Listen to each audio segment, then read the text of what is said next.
दो हम ड्रॉ कर दिए हैं, इसीलिए कौन कौन सा?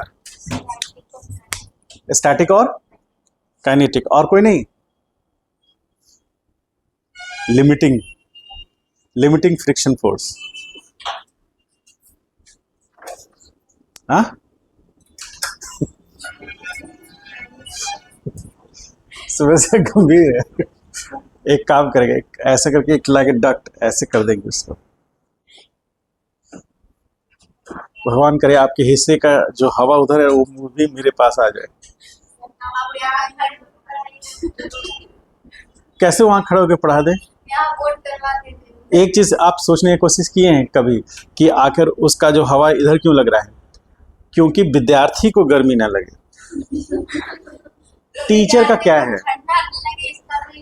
ये तो अभी के समय की बात है ना। आप जून महीने में आप चाहेंगे कि वहीं बैठे एकदम, इस पे तो पहले ही वहां से जो एंट्री करेगा यहाँ 5 आदमी बैठा हुआ ठूसा हुआ नजर आएगा, एक दूसरे घसकना ऐसे करते हुआ ना, यही फेवरेट जगह हो जाएगा उस सबको। और अभी आप लोग जिसको इग्नोर कर रहे हैं ना, आप उसी में घुस जाइएगा। 6 लोग, अरे 5 लोग बैठेंगे, छठा एक बोले अरे थोड़ा सा घसको ना, थोड़ा सा जगह है। जैसे ट्रेन में होता है, समझ गए? और अभी आप इग्नोर कर रहे हैं उसको।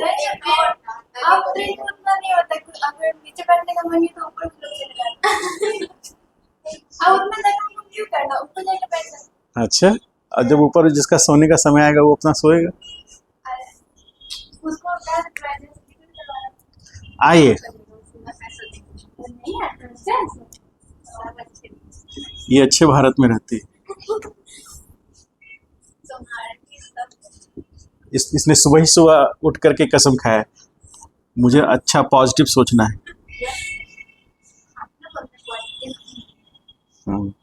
ठीक है, तो ट्रेन में दे रहा सीट सबको, बोलना पॉजिटिव। आइए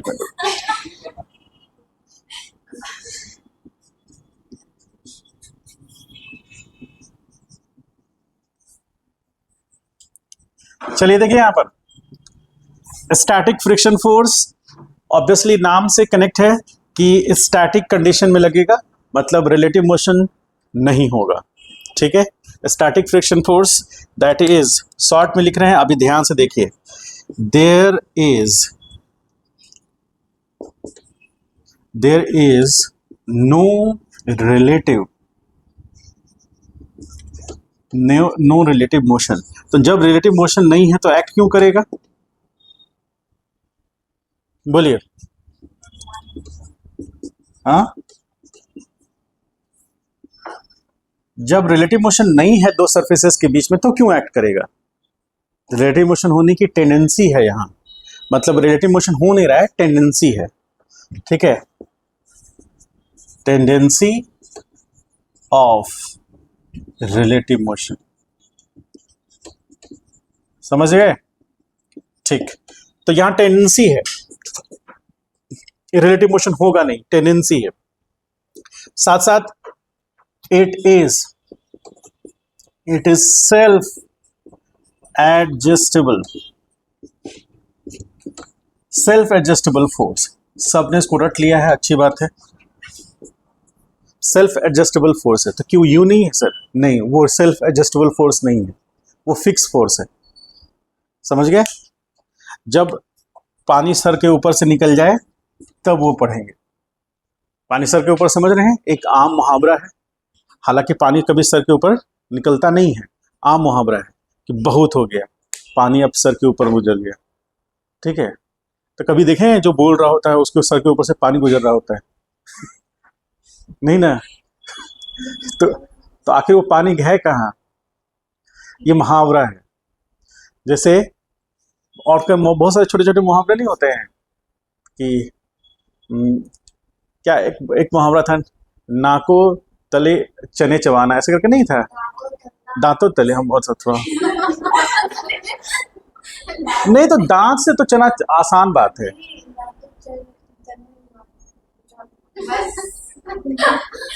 दांत से तो चना चबाना बहुत आसान बात है, इसमें क्या अलग हो गया? नाक से ही होगा। लोहे के चने चबाना, हाँ ये होगा। और यदि चना चबाना है लोहे का नहीं तो नाक से ही होगा। दांत से क्या चबाना, दांत से तो हर लोग चबा रहा है कि नहीं? हाँ, और ऐसे ऐसे बहुत सारे मुहावरे हैं ना, बहुत सारे। तो उसी तरह पानी नाक के ऊपर बह जाना, पानी नाक के ऊपर भी बहता है और सर के ऊपर भी। तो नाक के ऊपर भी सुने हैं? हाँ, नाक कट जाना। तो क्या आप देखते हैं कि नाक कट गया है?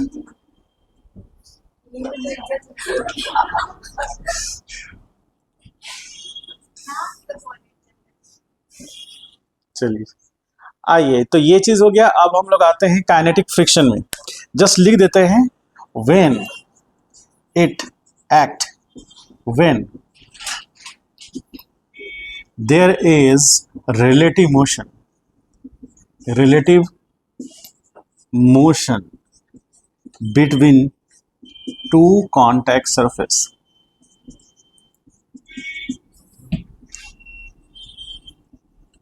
Two contact surfaces, relative motion between two contact surfaces, ठीक है।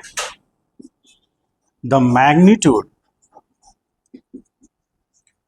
of force will be constant, ठीक। और का पॉइंट हो सकता है, ध्यान समझिएगा, तुम लिखो मत अभी, लिखो मेरे जीवन लिखते लिखते बीतेगा। मेरे जीवन का एक ही लक्ष्य है, लिखना। लिखो तो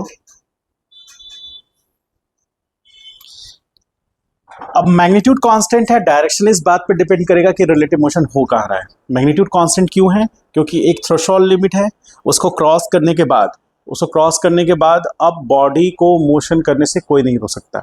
अब जब वो मोशन कर रहा है तो यदि बॉडी पे लगने वाला नेट फोर्स 0 हो गया तो उस केस में क्या होगा? बॉडी का वेलोसिटी कांस्टेंट रहेगा। और यदि नेट फोर्स कांस्टेंट नहीं रहा, फ्रिक्शन फोर्स तो कांस्टेंट रहेगा। समझ गए? और यदि मान लीजिए पॉजिटिव एक्स में 10 न्यूटन लग रहा है और काइनेटिक फ्रिक्शन फोर्स 8 न्यूटन है, तो कितना नेट फोर्स हुआ? 2 न्यूटन। 2 न्यूटन के फोर्स से बॉडी पॉजिटिव एक्स में जाएगा और उसका वेलोसिटी बढ़ता जाएगा। समझ गए? उसका वेलोसिटी कांस्टेंट हो जाए उसके लिए क्या करना पड़ेगा? उसके लिए फ्रिक्शन फोर्स तो बढ़ नहीं सकता अब, क्योंकि मोशन हो गया है। तो अब उसके लिए वेलोसिटी कांस्टेंट रखने के लिए जो बॉडी पर एक्सटर्नल फोर्स है उसका मैग्नीट्यूड कम करके एग्जैक्टली फ्रिक्शन फोर्स के बराबर कर देना है। यदि वो दोनों फोर्सेस का मैग्नीट्यूड बराबर हो गया, डायरेक्शन अपोजिट है, तो नेट फोर्स क्या हो गया? 0। तो एक्सेलरेशन क्या होगा?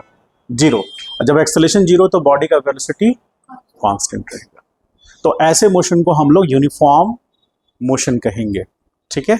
और यदि बॉडी का एक्सेलरेशन कांस्टेंट है तो यूनिफॉर्म एक्सेलरेटेड मोशन कहेंगे, ठीक है। तो ये हमेशा कांस्टेंट रहेगा। आगे हम लोग जब पढ़ेंगे तो आपको खुद समझ में आएगा।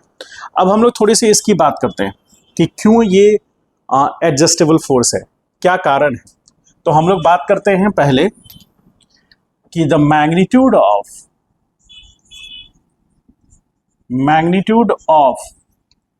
Static friction.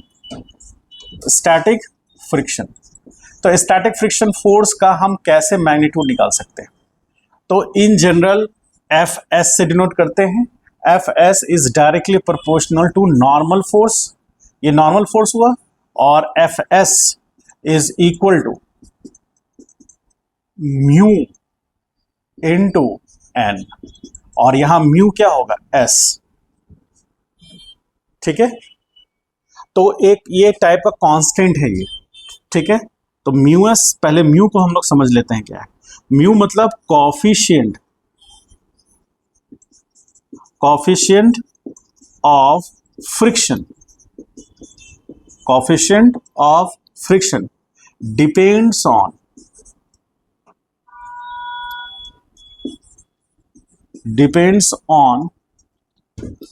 The nature of contact surfaces. कैसा नेचर का सरफेस है? जैसे मान लीजिए कि 2 सरफेस अलग अलग, जैसे वुडन मटेरियल, वुडन प्लेट का सरफेस है 2, तो दो वुडन प्लेट है, मान लीजिए एक प्लेट और दूसरा प्लेट, दोनों एक दूसरे से रब कर रहे हैं, तो वहाँ कोएफिशिएंट ऑफ फ्रिक्शन अलग हो सकता है।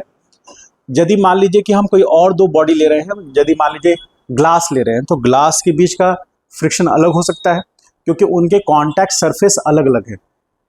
ठीक है, यदि रफनेस ज्यादा होगा तो म्यू का वैल्यू ज्यादा होगा, रफनेस कम होगा तो म्यू का वैल्यू कम होगा। अब ये क्या है, इट इज प्रॉपर्टी ऑफ, जो भी लिखा रहे हैं इसको ध्यान समझिएगा, इट इज प्रॉपर्टी, प्रॉपर्टी मतलब संपत्ति, प्रॉपर्टी ऑफ क्या बोलेंगे, material which is in contact. जो मटेरियल ले रहे हैं उनका कॉन्टैक्ट में जो मटेरियल है उनका मतलब प्रॉपर्टी कैसा है। ठीक है, जैसे glass as compare to wooden material ज़्यादा ये स्मूथ होता है, रफ फिनिशिंग नहीं होता उसका, स्मूथ होता है, तो वहाँ फ्रिक्शन में म्यू का वैल्यू कम होगा। जो ज़्यादा रफ है, जैसे खास करके टाइल्स देखते हैं, ये थोड़ा प्लेन टाइल्स है, कुछ रफ टाइल्स भी होता है, कहाँ यूज करते हैं हम लोग उसको, हाँ रफ टाइल्स कहाँ यूज करते हैं, अरे बोलो, हाँ कहाँ पर, सीढ़ी पर, अच्छा, और रफ टाइल्स कहाँ यूज करते हैं, हाँ बाथरूम में, और कहाँ यूज करते हैं, बोले, ठीक तो बोल रहे हो, किचन में, किचन में रफ टाइल यूज करते हैं, दीवार में, दीवार में चलना है, रफ टाइल्स और कहाँ यूज करते हैं, जहां पार्किंग एरिया है वहां रफ टाइल्स यूज करते हैं, वहां सरफेस रफनेस चाहिए हमें। क्यों, मान लीजिए कि आप बाइक लगाने जा रहे हैं, सरफेस रफ नहीं है, एकदम चिकना है, आप चाहते हैं यहाँ पर बाइक रोक दे, लेकिन भगवान के आशीर्वाद से वहाँ वो सीधे जाके मारेगा, वहाँ पर बाइक जो नहीं होता गार्ड बैठा होता है जो कि पैसा लेता है बाइक लगाने का, वो बोलेगा सर थोड़ा पीछे कर लीजिए, ठीक है, लेकिन आप पीछे, तो क्यों, क्योंकि व्हील तब ना घूमेगा जब उसको रफ सरफेस मिलेगा। स्मूथ सरफेस मिल गया, मान लीजिए सपोज करें कि व्हील स्मूथ सरफेस पर है, मान लीजिए ये सरफेस क्या है, अरे बोलो, ये व्हील है, मान लीजिए व्हील ऐसे घूम रहा है, यहां से देखने पर किधर है, क्लॉकवाइज, क्लॉकवाइज घूम रहा है। यदि ये सरफेस रफ है तो इस रफ सरफेस के रिस्पेक्ट में यहाँ जो व्हील का पार्टिकल है वो इधर मूव करना चाहेगा और आराम से कर जाएगा, कोई रोकने वाला नहीं है उसको, तो रोकने वाला नहीं है तो ये अपने अपने सेंटर पे ही घूमता रह जाएगा ना।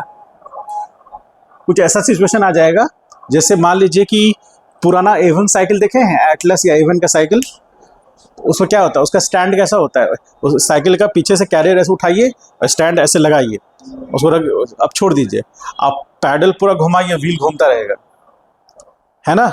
तो वैसा ही सिचुएशन हो जाएगा, अपने सेंटर पॉइंट पर व्हील घूमता रह जाएगा और जो कम साइकिल है वो आगे बढ़ेगा ही।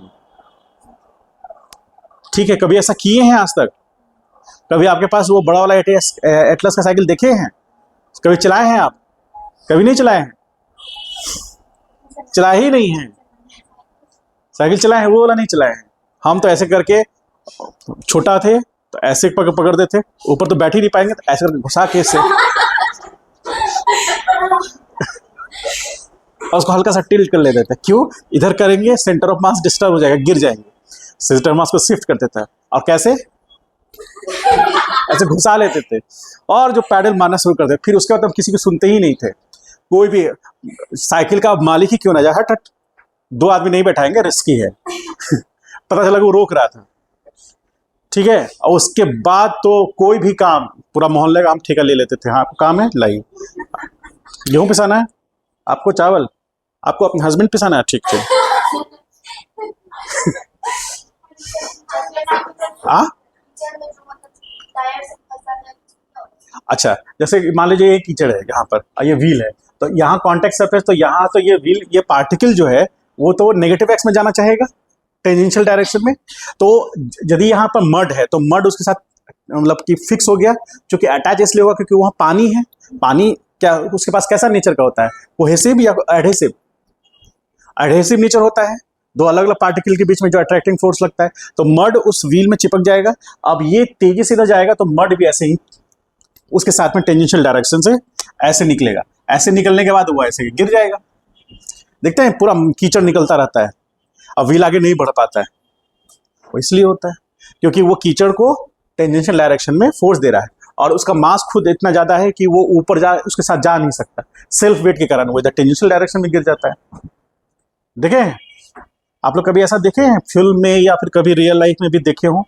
गांव में क्या होता है, यदि मान लीजिए, अब तो खैर कम हो गया है, पहले के समय में क्या होता था कि मान लीजिए गांव में ये रोड है, मिट्टी का ही रोड है, अब इधर खेत में पानी है लेकिन इधर पानी नहीं है, तो लोग क्या करता है, पाइप तो देगा नहीं, वो काट देता है, उतना तो रोड ही काट देता है, ज्यादा नहीं थोड़ा ज्यादा काट दिया। तो अब मान लीजिए कोई जीप उप आया तो बेचारा वो क्रॉस करना चाह रहा है तो बीच में फंस गया, मिट्टी से हल्का हल्का ढक दिया, फंस गया, और पानी है, पानी तो क्रॉस कर ही रहा था, पानी है। अब वो व्हील मतलब वो एक्सलेटर ले रहा है तो व्हील घूम रहा है अपनी जगह पर, व्हील घूम रहा है, पूरा गांव का आदमी पहुंच गया, ठीक है, अब व्हील घूम रहा है अपनी जगह पर, अब गांव का आदमी बेचारा वो एक्सलेटर ले रहा है, और 3 गो आदमी ऐसे करके ऐसे बैठ के देख रहा है, सब पूरा ऑब्जर्व कर रहा है, बढ़िया से मदद नहीं कर रहा है, पूरा ऑब्जर्वेशन में है।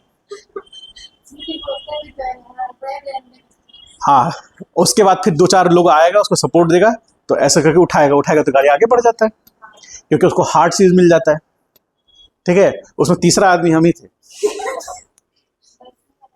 हाँ, बैठने वाले में तीसरा आदमी, तभी तो ऑब्जर्व किए इतना बढ़िया से, इसी दिन के लिए ना। क्या क्या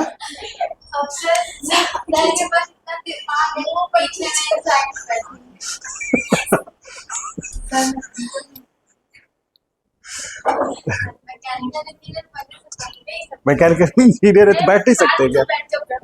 मैकेनिकल इंजीनियर तो बैठ नहीं सकते हैं क्या? वो खड़े रहता है क्या?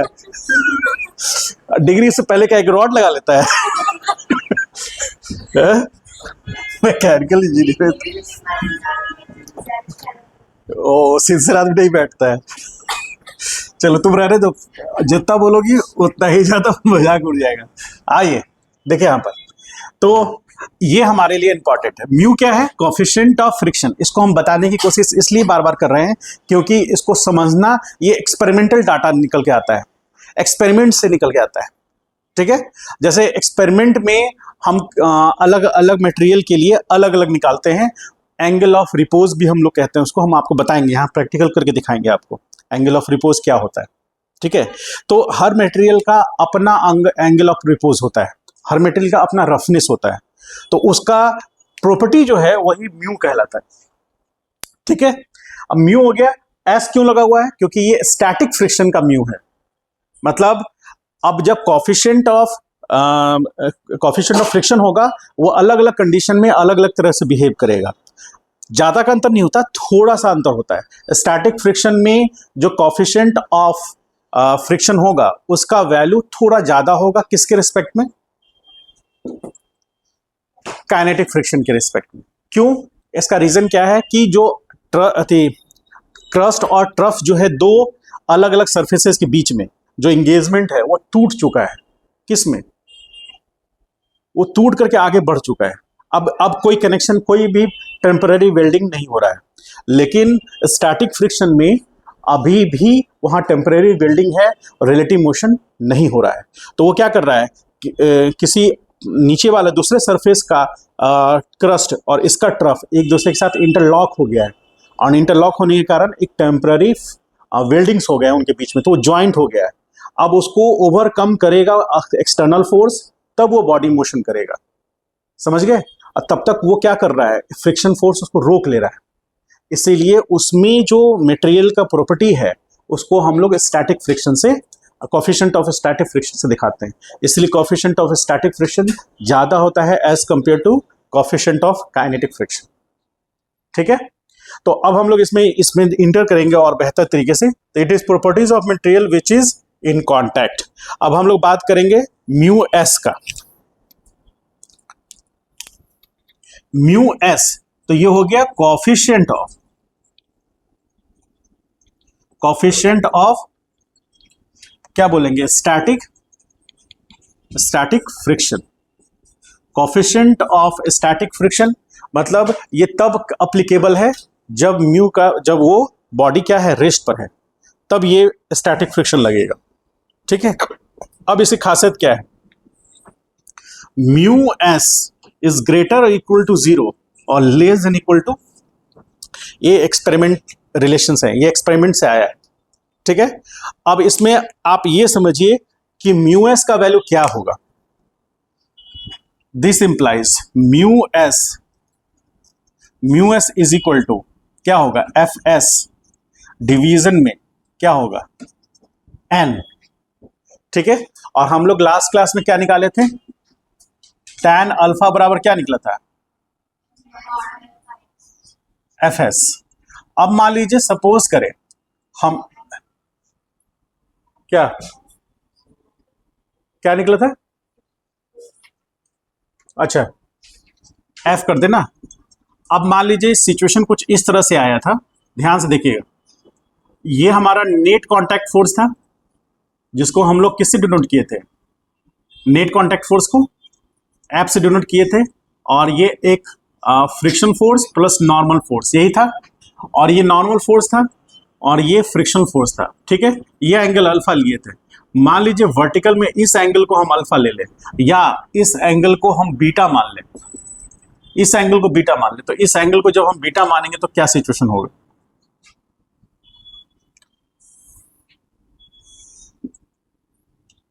बताइए।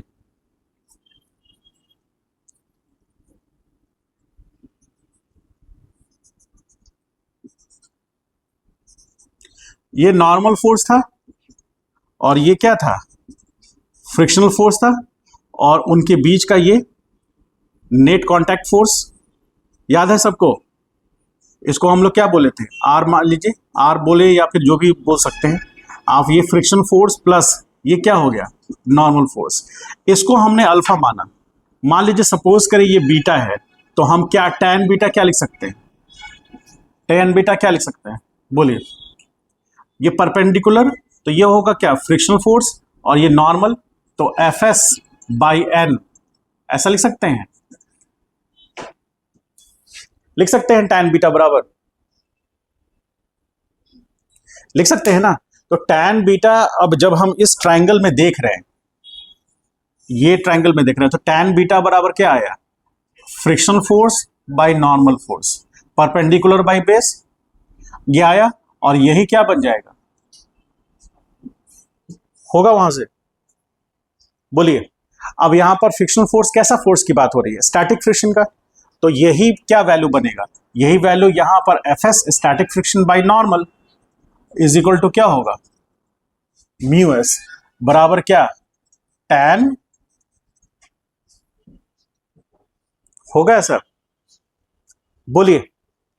ठीक, तो म्यू का वैल्यू, म्यू एस का वैल्यू हमको कैसे मिलेगा, म्यू एस का वैल्यू हमें हर मटेरियल के लिए अलग अलग, चूंकि ये एक्सपेरिमेंटल वैल्यू है, ये आपको क्वेश्चन में देगा, और यदि नहीं दिया तो आपसे डिमांड करेगा, तो ये रिलेशन आपको देगा जिससे आप उसको निकाल सके। और हमेशा ध्यान रखिएगा कितने से कितने के बीच में आएगा, 0 से 1 के बीच में। अब वही हम समझाने की कोशिश करते हैं कि 0 से 1 के बीच में क्यों। देखिए ध्यान से, टैन बीटा यानी कि मान लीजिए टैन बीटा है, तो उसके थीटा का वैल्यू यदि हम 0 पुट कर दें, बीटा का वैल्यू यदि हम 0 ले लें, तो बीटा का वैल्यू 0 लेंगे तो क्या होगा, यदि हम लोग बीटा का वैल्यू 0 ले रहे हैं, मतलब रिजल्टेंट किसकी तरफ शिफ्ट हो रहा है, नॉर्मल की तरफ शिफ्ट हो रहा है। इसका मतलब फ्रिक्शन फोर्स क्या हो रहा है, घट रहा है, फ्रिक्शन फोर्स घट रहा है, घटते घटते 0 के लगभग हो रहा है। जब 0 हो जाएगा, तो अब यहां पर इस रिलेशन में आप फ्रिक्शन फोर्स को 0 कीजिएगा, तो आपको बीटा 0 मिलेगा। ठीक है, अब मान लीजिए कि फ्रिक्शन फोर्स किसके बराबर एग्जैक्ट हो जाए, नॉर्मल के हो जाए, तो फ्रिक्शन फोर्स एग्जैक्टली नॉर्मल के बराबर हो जाएगा उसका मैग्नीट्यूड। हालांकि दोनों का डायरेक्शन तो अलग अलग रहेगा। फ्रिक्शन फोर्स का डायरेक्शन हमेशा टेंजेंशियल टू द सरफेस रहेगा, नॉर्मल फोर्स का डायरेक्शन हमेशा परपेंडिकुलर टू द सरफेस रहेगा, उनके बीच का एंगल हमेशा 90 रहेगा। लेकिन हम किसकी बात कर रहे हैं? हम बात कर रहे हैं बीटा का, tan बीटा। तो बीटा का वैल्यू या तो 90 डिग्री हो सकता है या 0 डिग्री हो सकता है, मतलब 90 से 0 के बीच में ही जाएगा। यदि 90 डिग्री कब होगा? जब नॉर्मल क्या हो जाए,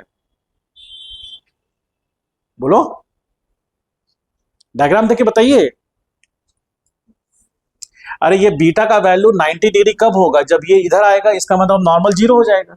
और यदि ये वैल्यू 0 कब होगा, बीटा वैल्यू 0 कब होगा? जब फ्रिक्शन फोर्स 0 हो जाएगा। समझ गए?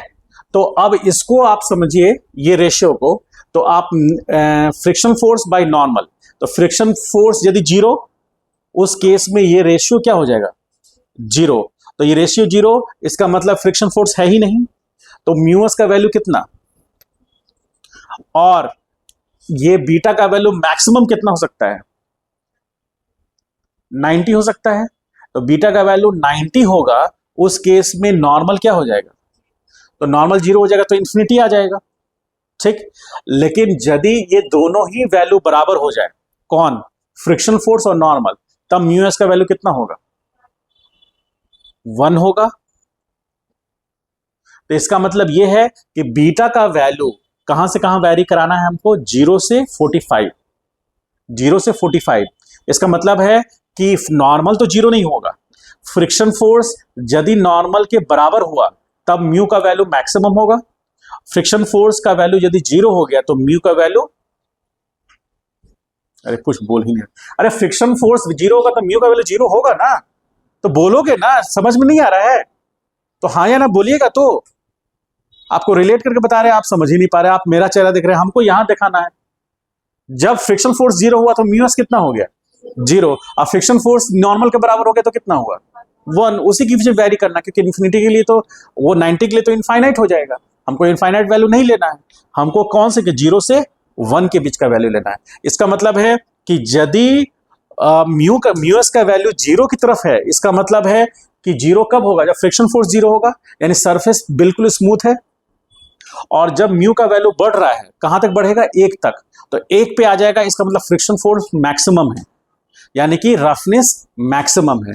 यानी कोई भी मटेरियल जिसका वैल्यू, मान लीजिए कोई एक ऐसा मटेरियल है, मान लीजिए वुड है, तो वुड में उसका म्यू का वैल्यू, म्यूएस का वैल्यू 0.6 लिखा हुआ है। मान लीजिए ग्लास है, तो ग्लास में म्यूएस का वैल्यू 0.6 से ज्यादा होना या कम होना चाहिए? तो जैसे जैसे म्यूएस का वैल्यू घट रहा है, इसका मतलब है कि सरफेस उतना ही स्मूथ होता जा रहा है। सरफेस स्मूथ होने का मतलब है कि फ्रिक्शन फोर्स घटता जा रहा है। इसीलिए जो जितना स्मूथ सरफेस होगा उसका म्यू का वैल्यू उतना ही कम होगा, जो सरफेस जितना रफ होगा उसका म्यू का वैल्यू उतना ही ज्यादा होगा। कितना ज्यादा? 1 के नजदीक होगा, जो कि मैक्सिमम वैल्यू 1 है। अब सबसे रफ सरफेस है तो वहां पर म्यू का वैल्यू कितना होगा? 1 होगा। समझ गए? आप देखें, कोई साइकिल का टायर हो, बाइक का टायर हो, कार का टायर हो, एरोप्लेन का टायर हो, ट्रक का टायर हो, किसी का भी टायर हो, तो उसमें स्लॉट्स कटे होते हैं।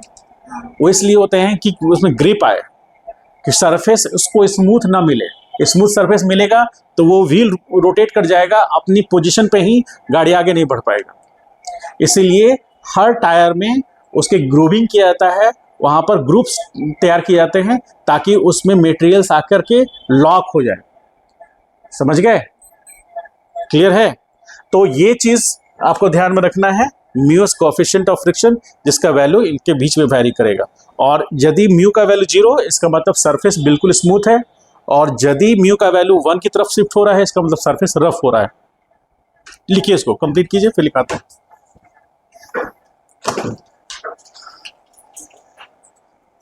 क्या हुआ? एसी कैसे बंद होगा? ऐसे कैसे एसी बंद होगा? कम्बल ओढ़कर? साहिल तुम वहां बैठ जाओगे? हाँ, तब देखो कितना कूल है वो। इसी को कूल बंदा बोलते हैं, कूल गाय। नहीं नहीं, कहाँ 10 दिन से वही देख रहा है। दीवाने। इसका नाम है कूल गाय। ठीक है, आइए चलिए देखिए यहाँ पर, अब इसको थोड़ा समझते हैं। देखिए ये जो मैंने लिखा है उसका क्या मीनिंग है।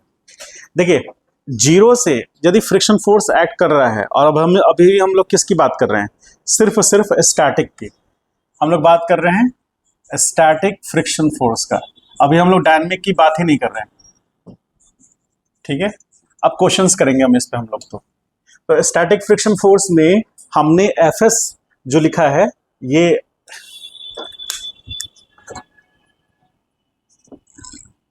एफएस और एफएस मैक्स जीरो। तो इसका मीनिंग समझ पा रहे हैं? इसका मीनिंग ये है कि यदि किसी बॉडी पर फोर्स लगा, फ्रिक्शन डेवलप हुआ, तो फ्रिक्शन का जो वैल्यू होगा, स्टैटिक फ्रिक्शन, क्योंकि हम लोग बात सिर्फ स्टैटिक फ्रिक्शन कर रहे हैं, तो स्टैटिक फ्रिक्शन का जो मैक्सिमम वैल्यू है वो एफएस मैक्स के बराबर होगा। और वो कितना होगा, वो कितना होगा,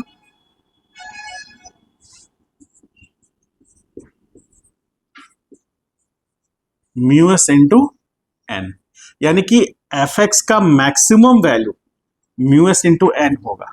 उससे ज्यादा वैल्यू नहीं हो सकता है, उससे कम हो सकता है और जीरो के बराबर भी हो सकता है, लेकिन इससे ज्यादा वैल्यू नहीं हो सकता है। इसके बराबर हो सकता है, इससे कम हो सकता है, लेकिन इससे ज्यादा वैल्यू नहीं हो सकता है। जैसे एग्जाम्पल से हम लोग समझते हैं। एग्जाम्पल से नॉर्मल फोर्स निकालने आता है आप लोग को? नॉर्मल फोर्स निकालने में कोई दिक्कत तो नहीं है? एक छोटा सा बहुत ही मतलब बहुत सिंपलेस्ट एग्जांपल लेते हैं ताकि आपको समझ में आए अच्छे से। देखिए जैसे ये सरफेस हुआ, अब सरफेस पर एक ब्लॉक रखा है। एक रियल टाइम एग्जांपल लेते हैं।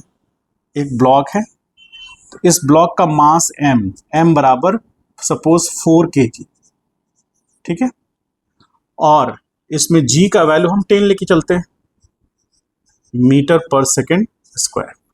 अब इस डायरेक्शन में एक फोर्स लगा, मान लीजिए F बराबर 2 न्यूटन। ध्यान समझिएगा, पहला एग्जांपल फर्स्ट ले रहे हैं हम लोग। तो एक ब्लॉक है जिसका मास कितना है, 4 kg है, तो 4 kg, उस पर पॉजिटिव एक्स में एक फोर्स लगा, सरफेस रफ है, तो यहां रफ सरफेस यूज कर रहे हैं हम लोग।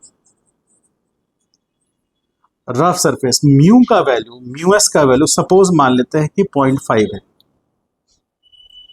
मैंने बताया आपको कि सरफेस का रफनेस वो उस सरफेस का अपना प्रॉपर्टी होता है। सरफेस चेंज होगा, म्यू एस का वैल्यू चेंज हो जाएगा। सरफेस वही रहेगा तो म्यू एस का वैल्यू फिक्स रहेगा। ठीक है, जैसे हम बात किए थे स्प्रिंग में, तो स्प्रिंग में स्प्रिंग कांस्टेंट था। स्प्रिंग कांस्टेंट जो कि स्प्रिंग की प्रॉपर्टी को बताता है। जो हम छोटा सा पेन में यूज करने वाला स्प्रिंग यूज करते हैं, उसका स्प्रिंग कांस्टेंट कम होगा। उससे बड़ा जो हम लोग बाइक में यूज करते हैं, कार में उससे बड़ा, ट्रक में उससे बड़ा, और ट्रेन में हम लोग यूज करते हैं वो और बड़ा, तो उसका स्टीफनेस यानी कि उसके स्प्रिंग कांस्टेंट का वैल्यू और ज्यादा होगा। तो जैसे जैसे मटेरियल चेंज हो रहा है, उसका शेप एंड साइज चेंज हो रहा है, उसका भी वैल्यू चेंज हो रहा है ना। तो वैसे ही हम लोग यहां पर भी देख रहे हैं कि सरफेस का रफनेस का जो पैरामीटर है वो कोफिशिएंट ऑफ फ्रिक्शन है, और यहाँ चूंकि स्टैटिक फ्रिक्शन की बात हो रही है, बॉडी मोशन किया नहीं है, इसीलिए हम लोग स्टैटिक फ्रिक्शन लिए और 0.5 उसको मान के चल रहे हैं। ठीक है, हमको पता है कि 1 से ज्यादा नहीं हो सकता और 0 से कम नहीं हो सकता। तो अब यहाँ पर ये ब्लॉक पर यदि 2 न्यूटन फोर्स लगा, तो चूंकि नॉर्मल फोर्स को हम लोग पहले आइडेंटिफाई करेंगे, सबसे पहले आइडेंटिफाई करेंगे कि नॉर्मल क्या होगा। हर केस में नॉर्मल अलग अलग होगा। इस सिचुएशन में हम ध्यान से देखें तो डाउनवर्ड डायरेक्शन में mg एक्ट कर रहा है, अपवर्ड डायरेक्शन में नॉर्मल एक्ट कर रहा है, और जो फोर्स लग रहा है वो तो हॉरिजॉन्टल डायरेक्शन में पॉजिटिव एक्स में लग रहा है। तो इसके नेगेटिव डायरेक्शन में हमारे पास स्टैटिक फ्रिक्शन फोर्स होगा। ठीक है, तो क्या ये मैक्सिमम होगा?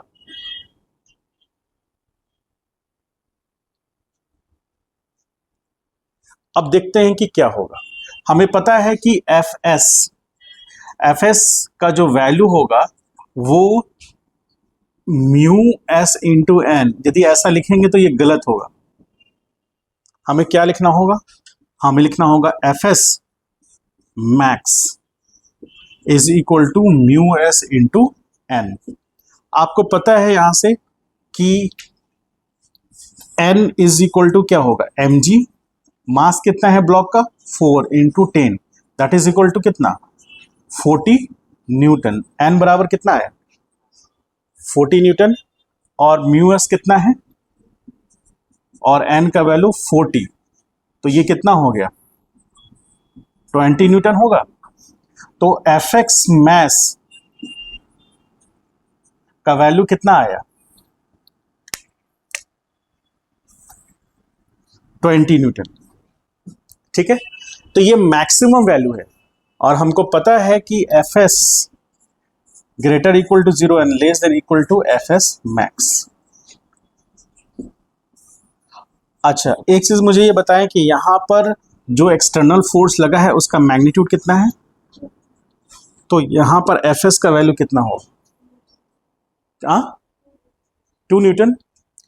2 न्यूटन, जबकि वो कितना हो सकता है 20 न्यूटन। तो चूंकि मान लेते हैं सपोज आप इमोशनल हो करके आपने यहाँ Fx का वैल्यू 20 न्यूटन लिख दिया, मान लेते हैं, तो आप हमेशा इस बात को कंसिडर कीजिएगा कि यदि इधर 20 न्यूटन लग रहा है और इधर 2 न्यूटन लग रहा है तो 18 न्यूटन से तो इधर मूव कर जाएगा बॉडी, लेकिन ऐसा होता नहीं है।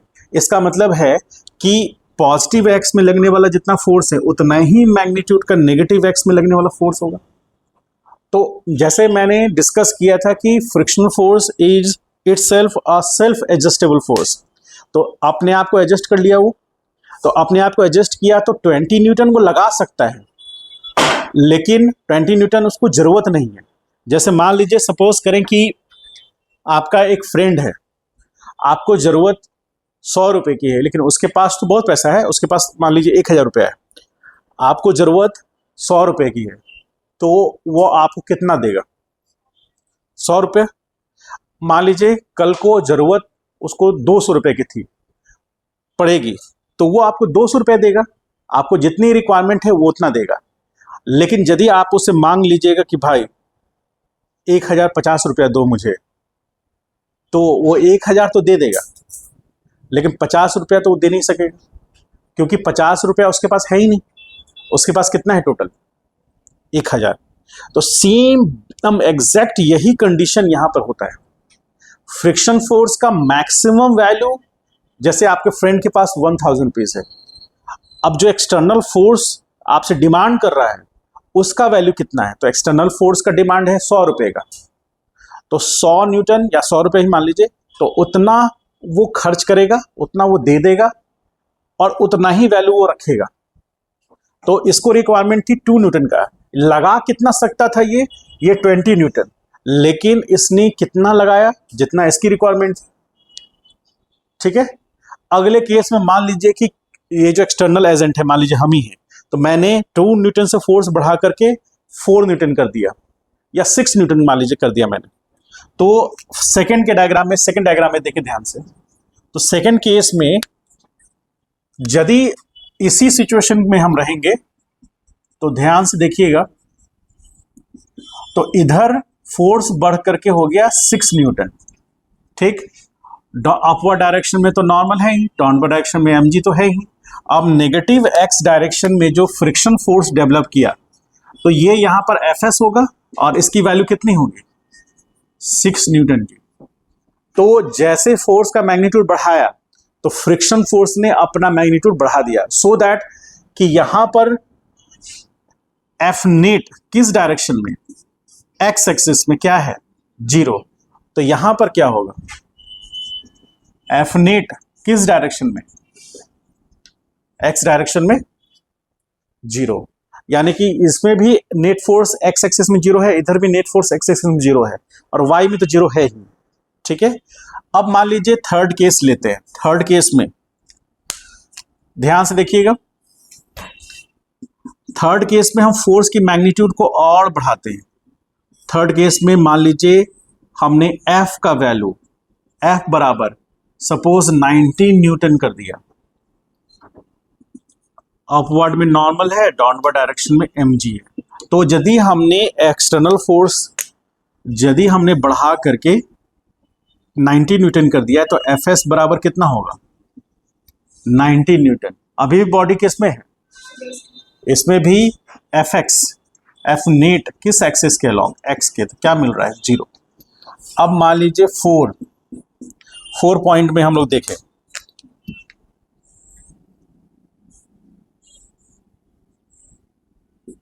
इस केस में हमने लगाया फोर्स इस डायरेक्शन में 20 न्यूटन एफ, और अपवर्ड डायरेक्शन में तो नॉर्मल है, और नीचे कितना है mg। अब यहां पर इसके अपोजिट डायरेक्शन में फ्रिक्शन फोर्स लगेगा, तो एफ एस बराबर 20 न्यूटन ऐसा लिख सकते हैं। तो यहां पर एफ एस बराबर 20 न्यूटन ना लिख करके हम एफ एस मैक्स लिखेंगे, ठीक है, एफ एस मैक्स, क्योंकि फ्रिक्शन फोर्स का मैक्सिमम वैल्यू अचीव हो रहा है, और फ्रिक्शन फोर्स का मैक्सिमम वैल्यू कितना है, तो 20 न्यूटन वहां आ गया, तो अब वहां मैक्स हो गया वो, मतलब इस एफ एस ने 0 से अपना जर्नी स्टार्ट किया और कहां तक पहुंचा, मैक्सिमम वैल्यू तक, और वो कितना है 20। अब यहां के बाद यदि हम लोग आगे बढ़े, मान लीजिए कि हम 5th नंबर केस में आते हैं। 5th नंबर केस क्या कह रहा है, ध्यान से देखिएगा। तो 5th नंबर केस में यदि इस डायरेक्शन में F बराबर 20.001 न्यूटन एक्ट कर गया, तो इस डायरेक्शन में Fs मैक्स बराबर 20 न्यूटन, और ये तो नॉर्मल हो गया, ये mg हो गया। अब ये है, इसमें हम क्या लिखेंगे, the block just about to move or ready to move in positive x axis। Body किधर मूव करने के लिए रेडी है, मतलब सैटेलाइट अब लॉन्च करने के लिए GSAT PSLV से लॉन्च करने के लिए तैयार है, समझ गए। अब वो आगे बढ़ेगा। अब यदि थोड़ा सा मतलब थोड़ा सा भी फोर्स मिलेगा, तो ये 20 पॉइंट समथिंग हो जाएगा, 20.001 है ना। अब उसके लॉकिंग जो दोनों पार्टिकल्स के बीच में, दोनों बॉडी के बीच में, कौन सा, ग्राउंड और ब्लॉक, उनके बीच में जो इंटरलॉकिंग हो रहा था, जो एक टेम्पररी वेल्डिंग्स हुए थे, वो ब्रेक होने लग रहा है। क्यों हो रहा है ब्रेक हो चुका है। क्यों हुआ, 2 न्यूटन से 20 न्यूटन में उसको ब्रेक करने में लगा, उस वेल्डिंग्स को ब्रेक करने में लगा, और इसका ट्रफ उसके क्रस्ट के साथ, या इसका क्रस्ट उसके ट्रफ के साथ जो मेशिंग हो रहा था उसको तोड़ने में लगा। कितना, वो 20 न्यूटन, जो कि एक्सटर्नल एजेंट ने लगाया, मतलब हमने लगाया। तो यहां से 2 न्यूटन से बढ़ता वो 20 न्यूटन पे गया, 19 से फिर 20 पे गया। अब वो लॉकिंग टूट चुका है, तो अब वो मोशन करने के लिए रेडी है। अब हम यदि थोड़ा सा भी फोर्स बढ़ाएंगे तो ब्लॉक मोशन कर जाएगा। तो वहां से आगे चूंकि ब्लॉक रेस्ट में नहीं रहेगा, तो ब्लॉक किस कंडीशन में आ जाएगा, काइनेटिक फ्रिक्शन में आ जाएगा। स्टैटिक फ्रिक्शन का कहानी खत्म। और जो लिमिटिंग कंडीशन है, ये जो लिमिटिंग कंडीशन है, इसी को हम लोग लिमिटिंग फ्रिक्शन भी बोलते हैं। इसी को हम लोग बोलते हैं मैक्सिमम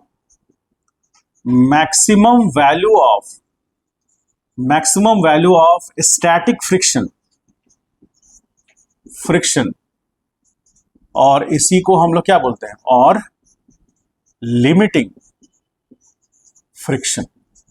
इसी को क्या बोलते हैं हम लोग, लिमिटिंग फ्रिक्शन। मतलब फ्रिक्शन का एक लिमिटिंग वैल्यू अचीव हो गया, अब फ्रिक्शन चेंज हो रहा है, अब स्टैटिक से किस में कन्वर्ट हो रहा है, काइनेटिक में कन्वर्ट हो रहा है। तो वो जो लिमिटिंग वैल्यू है, जिसके बाद बॉडी स्टैटिक से किस में कन्वर्ट हो गया, काइनेटिक में, तो वो जो लिमिटिंग वैल्यू है, जो थ्रेशोल्ड लिमिट है, वो उसका लिमिटिंग वैल्यू हो गया। जो मैंने एग्जांपल लिया कि आपके फ्रेंड के पास 1000 है, आपको डिमांड कितनी की है, 100 रुपए की, तो आप 100 रुपए ले रहे हैं। अगली बार आपको डिमांड कितनी की है, 500 रुपए की, तो 500 रुपये आप ले लिए। अगला डिमांड मान लीजिए 900 की, तो 900 ले लिए। अब लिमिटिंग वैल्यू इसमें क्या होगा, 1000 रुपीज। 1000 रुपीज आप मांग रहे हैं, तो इसका मतलब है कि वो लिमिटिंग वैल्यू आ गया है। अब उसके पास आपको देने के बाद कुछ नहीं बचेगा, तो वो लिमिटिंग वैल्यू आ गया।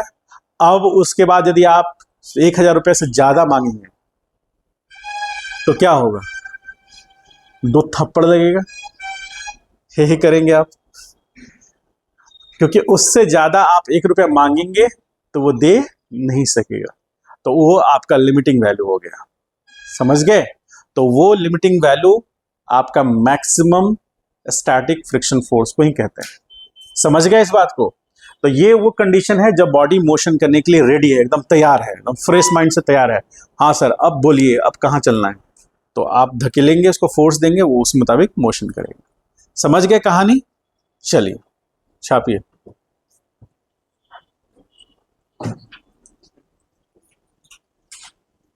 और इसीलिए कहा जाता है कि ये सेल्फ, क्या हुआ, बैग में घुस जाओ।